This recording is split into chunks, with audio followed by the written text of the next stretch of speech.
Morning students, online classes में मैं आपका स्वागत करता हूं। आज का हमारा टॉपिक है लेसन नंबर 3, एवरेस्ट मेरी शिखर यात्रा। तो आइए शुरू करते हैं। हाफ हमने रीड किया था, तो यहाँ से देखते हैं कि वो जब वो ऊपर चढ़ रहे थे तो उनको बहुत सारी प्रॉब्लम हुई। आगे क्या होता है लेसन में, अभी रीड करते हैं। सभी 9 व्यक्ति थे। सदस्यों को चोटों अथवा टूटी हड्डियों आदि के कारण बेस कैंप से भेजना पड़ा। तभी कर्नल खुल्लर मेरी तरफ मुड़कर कहने लगे, क्या तुम भयभीत थी? जी हाँ। क्या तुम वापस जाना चाहोगी? नहीं, मैंने बिना किसी हिचकिचाहट के उत्तर दिया। जैसे ही मैं साउथ कोल कैंप पहुंची, मैंने अगले दिन की अपनी महत्वपूर्ण चढ़ाई की तैयारी शुरू कर दी। मैंने खाना, कुकिंग गैस था, कुछ ऑक्सीजन सिलेंडर इकट्ठे किए। जब दोपहर 1:30 बजे बीसा आया, उसने मुझे चाय के लिए पानी गर्म करते देखा कि जय और मीनू अभी बहुत पीछे थे। मैं चिंतित थी क्योंकि मुझे अगले दिन उनके साथ ही चढ़ाई करनी थी। वे धीरे धीरे आ रहे थे क्योंकि वे भारी बोझ लेकर और बिना ऑक्सीजन के चल रहे थे। दोपहर बाद मैंने अपने दल के दूसरे सदस्यों की मदद करने और अपने एक थर्मस को जूस से और दूसरे को गर्म चाय से भरने के लिए नीचे जाने का निश्चय किया। मैंने बर्फीली हवा में ही तंबू से बाहर कदम रखा। जैसे ही मैं कैंप क्षेत्र से बाहर आ रही थी, मेरी मुलाकात मीनू से हुई।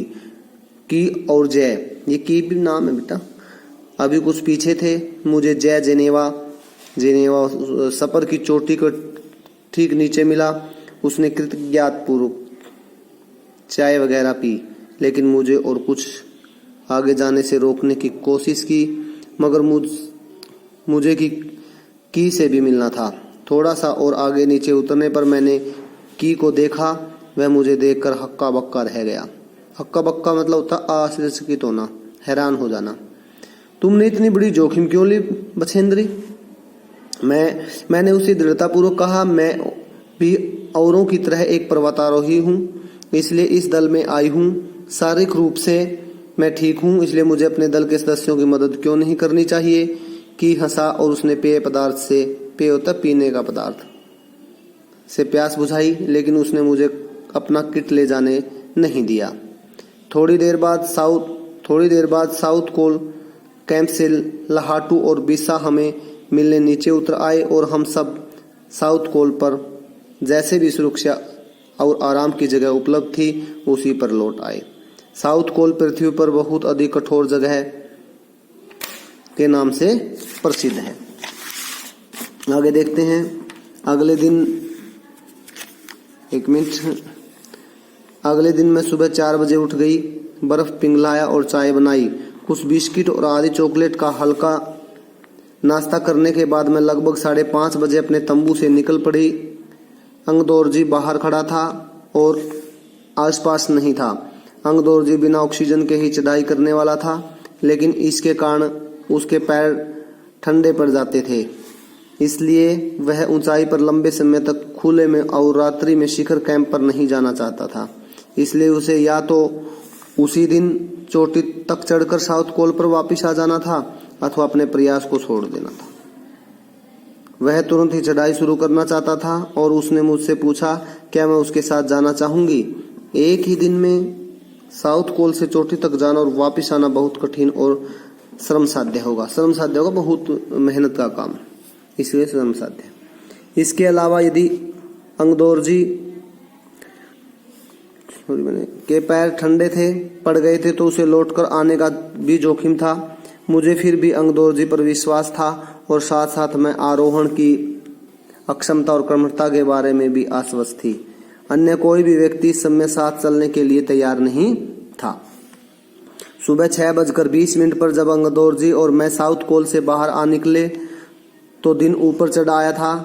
हल्की हल्की हवा चल रही थी, लेकिन ठंड भी बहुत अधिक थी।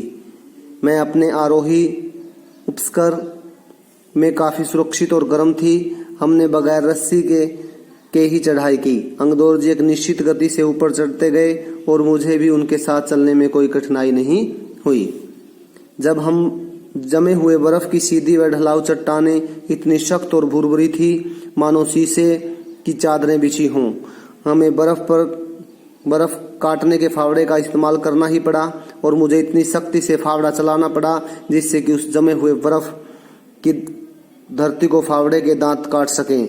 मैंने उसे खतरनाक स्थलों पर हर कदम अच्छी तरह सोच समझ कर उठाया। 2 घंटे से कम समय में ही हम शिखर कैंप पर पहुंच गए। इंदौर जी ने पीछे मुड़कर देखा और मुझसे कहा कि क्या मैं थक गई हूँ? मैंने जवाब दिया नहीं, जिसे सुनकर वे बहुत अधिक आश्चर्यचकित और आनंदित हुए। उन्होंने कहा कि पहले वाले दल ने शिखर पर पहुंचने में 4 घंटे लगाए थे और यदि हम इसी गति से चलते रहे तो हम शिखर पर दोपहर 1 बजे तक पहुंच जाएंगे। एवरेस्ट की चढ़ाई कर रहे थे वो, आपको पता है। लाहाटू हमारे पीछे पीछे आ रहा था और जब हम दक्षिण शिखर के नीचे आराम कर रहे थे तो वो हमारे पास पहुंच गया। थोड़ी थोड़ी चाय पीने के बाद हमने फिर चढ़ाई शुरू की। लाहाटू एक नॉयलेन की रस्सी लाया, इसलिए अंगदौर जी और मैं रस्सी के सहारे चढ़ गए, जबकि लाहाटू एक हाथ से रस्सी पकड़े हुए बीच में चला। उसने रस्सी अपनी सुरक्षा की बजाय हमारे संतुलन के लिए पकड़ी थी। लाहाटू ने ध्यान दिया कि मैं इन ऊंचाइयों के लिए सामान्यतः आवश्यक 4 लीटर ऑक्सीजन की अपेक्षा लगभग 2.5 लीटर ऑक्सीजन प्रति मिनट की दर से लेकर चढ़ रही थी। मेरे रेगुलेटर पर जैसे ही उसने ऑक्सीजन की आपूर्ति बढ़ाई, मुझे महसूस हुआ कि सपाट और कठिन चढ़ाई भी अब आसान लग रही थी। दक्षिण शिखर के ऊपर हवा की गति बढ़ गई थी। उस ऊंचाई पर तेज हवा के झोंके भुरभुरे बर्फ के कणों के चारों तरफ उड़ा रहे थे, जिसे दृश्यता शून्य तक आ गई थी। दृश्यता होता दिखाई देना, कुछ भी दिखाई नहीं दे रहा था। अनेक बार देखा कि केवल थोड़ी दूर के बाद कोई ऊंची चढ़ाई नहीं है, ढलान एकदम सीधा नीचे चला गया है। मेरी सांसें मानो रुक गई थी। मुझे विचार कौंदा की सफलता बहुत नजदीक है। 23 मई 1984 के दिन दोपहर के 1:07 पर मैं एवरेस्ट की चोटी पर खड़ी थी। एवरेस्ट की चोटी पर पहुंचने वाली मैं प्रथम भारतीय महिला थी। एक क्वेश्चन बनता कि एवरेस्ट पर पहुंचने वाली पहली प्रथम महिला कौन थी, तो बछेंद्री पाल थी। देखो, उन्होंने अपनी पूरी चढ़ाई का वर्णन इस लेसन में बताया है और आप भी इस लेसन को थोड़ा बार बार रिवाइज करना, रीड करना, ताकि आपको अच्छे से समझ में आए। तो आगे क्या होता है, एवरेस्ट शंकु की चोटी पर इतनी जगह नहीं थी कि 2 व्यक्ति साथ साथ खड़े हो सकें। चारों तरफ हजारों मीटर लंबी सीधी ढलान को देखते हुए हमारे सामने प्रश्न सुरक्षा का था। इससे पहले बर्फ के फावड़े से बर्फ की खुदाई कर अपने आप को सुरक्षित रूप से स्थिर किया।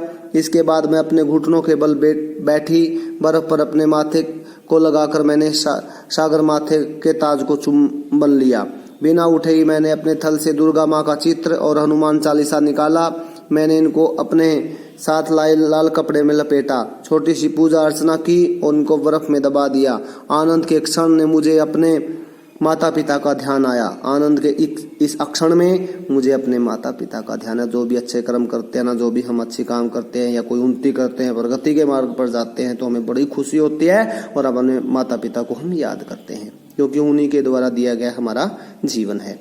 जैसे ही मैं उठी, मैंने अपने हाथ जोड़े और मैंने रज्जू नेता अंगदौर जी के प्रति आदर भाव से झुकी। अंगदौर जी जिन्होंने मुझे प्रोत्साहित किया और मुझे लक्ष्य तक पहुंचाया, मैंने उन्हें बिना ऑक्सीजन के एवरेस्ट की दूसरी चढ़ाई चढ़ने पर बधाई भी दी। उन्होंने मुझे गले से लगाया और मेरे कानों पर फुसफुसाया, दीदी तुमने अच्छी चढ़ाई की है, मैं बहुत प्रसन्न हूँ।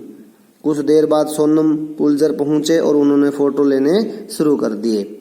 इस समय तक लाहाटू ने हमारे नेता को एवरेस्ट पर हम चारों के होने की सूचना दे दी थी। तब मेरे हाथ में वॉकी टॉकी यानी कि बात करने का यंत्र होता है, वॉकी टॉकी जिसकी लिमिट में रेंज होती है, दिया गया। कर्नल खुल्लर हमारी सफलता से बहुत प्रसन्न थे। मुझे बधाई देते हुए उन्होंने कहा, मैं तुम्हारी इस अनूठी उपलब्धि के लिए तुम्हारे माता पिता को बधाई देना चाहूँगा। वे बोले कि देश को तुम पर गर्व है और अब तुम ऐसे संसार में वापस जाओगे जो तुम्हारे अपने पीछे छोड़े हुए संसार से एकदम भिन्न होगा। क्यों? क्योंकि वहां पर जाने के बाद उसका भव्य स्वागत होगा। भारत का नाम रोशन करने के लिए उनको बहुत सारे मतलब कि मेडल्स वगैरह दिए जाएंगे, उनका सम्मान किया जाएगा। वर्ड मीनिंग्स देख लेते हैं। अभियान, चढ़ाई, किसी काम के लिए प्रतिबद्धता, लगन। दुर्गम, जहां पहुंचना कठिन हो यानी कि कठिन मार्ग। हिमपात होता है बर्फ का गिरना। आकर्षित होता है आकृष्ट होना, मुग्ध होना। अवसाद होता है उदासी। ग्लेशियर होता है बर्फ की नदी। अनियमित होता है नियम विरुद्ध जिसका कोई नियम न हो, आशाजनक होता आशा उत्पन्न करने वाला, भोचंकी हैरान या आश्चर्यचकित, अव्यवस्थित जिसकी व्यवस्था ठीक न हो, व्यवस्थाहीन जिसकी कोई व्यवस्था न हो, प्रवास यात्रा में रहना, हिमवीदर दरार या त्रेड़, आरोहियों ऊपर चढ़ने वाले, विख्यात मशहूर या प्रसिद्ध, अभियांत्रिकी तकनीकी, नौसिखिया नया सीखने वाला, विशाल कायपुंज बड़े आकार के बर्फ के टुकड़े, पर्वतारोही पर्वत पर चढ़ने वाला, आरोहण चढ़ना ऊपर की तरफ जाना, क्रमठता काम में कुशलता या क्रम के प्रति निष्ठा लगन, उपस्कर आरोह की आवश्यक सामग्री, शंकु नोक, उपलब्धियों तक प्राप्ति या जोखिम या खतरा। तो मैं आशा करता हूं कि आपको ये लेसन समझ में आया होगा। आप इस वीडियो को बड़े ध्यान से देखें, लेसन को समझने का प्रयास करें और इसमें जो डिफिकल्ट वर्ड आए उनको अपनी कार्य पुस्तिका में लिखें। आप सभी का बहुत बहुत धन्यवाद।